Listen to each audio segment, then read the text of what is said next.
Hey everyone! Today, I'll be diving into a very important principle of animation called anticipation.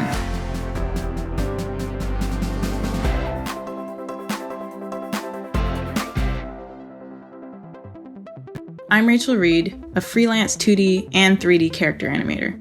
There are 12 principles of animation that guide us professional animators, each observed directly from nature. Of all of these principles, I think anticipation is a vital key in adding nuance and life to our work. We apply as much nature as possible to animation so that when we watch it, it can be believable, especially when we're animating characters or any shape that has life. Lucky for us, anticipation is a fairly simple principle to grasp and can be applied to both simple and complex animations. Today, we're going to learn what is anticipation, how does anticipation work with simple or complex shapes, how does anticipation fit into a longer animation, such as the dojo, and finally, when to not use anticipation. So let's get started. Anticipation is the energy or the driving force behind any action. Isaac Newton said it best by stating that every object will remain at rest or in motion unless compelled by an external force. This is what we call the law of inertia, and it applies to everything in nature. Here's an example of anticipation using a simple shape. Let's use this bouncing ball.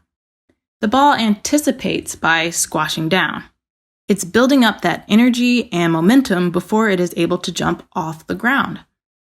That buildup of energy is the force that brings this object from its stagnant state into motion. With this anticipation, or this squashing before jumping, the ball feels motivated to complete the action, which makes it feel alive. Let's look at the same example, but without anticipation. So without the initial anticipation, the ball feels like it's being pulled by some outside force, rather than pushing off the ground by its own energy and by its own purpose. Without the ball setting up for the action, the ball feels unnatural, and the action lacks any weight or strength. Let's apply anticipation to a more complex character, like this guy here. Pay attention to how the energy travels through his body. This character anticipates by crouching down, building up that momentum before releasing all of that energy through his legs, up through his hips, through his arms, driving himself upward. It's the same principle. 9 times out of 10, the anticipation will be in the opposite direction of the main action. So let's take a look again. This character is crouching downward before moving upward. Without anticipation, this character's movement feels mechanical, leaving the character feeling as if he didn't decide to jump, but is just merely levitating. Anticipation gives a feeling of purpose behind the action, thus a purpose behind your character, making him feel alive. Let's say you're animating a shape moving forward. Naturally, this shape, if it has purpose and a character, will anticipate backward before moving forward. The ball can't just move forward without the energy to do so.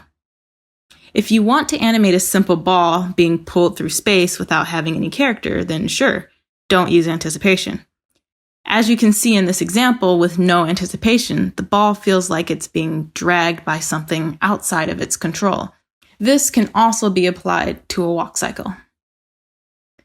Anticipation is not only necessary for building up inertia, but it's an integral part of basic body mechanics.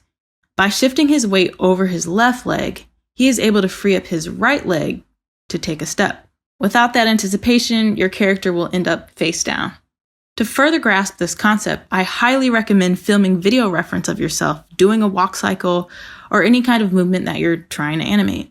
You will see that anticipation is everywhere. The bigger the anticipation, the bigger the action. The smaller the anticipation, the smaller the action. The amount of energy that you build up, large or small, will reflect in the movement. Anticipation can also be so subtle that a blink can serve as a setup for an action. As you can see here in this example, the character blinks before turning his head, which is something that we often do if you observe in video reference. But That's a more advanced look into anticipation, so let's move on. In School of Motion's The Dojo, we can see anticipation used in a very subtle way. You can see here that the character comes up, building up inertia before pushing his arms forward. Same here when he shifts his weight over his left leg before moving to the right. And also keep in mind that in these examples, again, the anticipation is in the opposite direction of the main action. Here you can see the character drops down before skipping up and forward. And once again, the character crouches down very subtly before he jumps and spins. When watching this piece in real time, the antics are very small and subtle.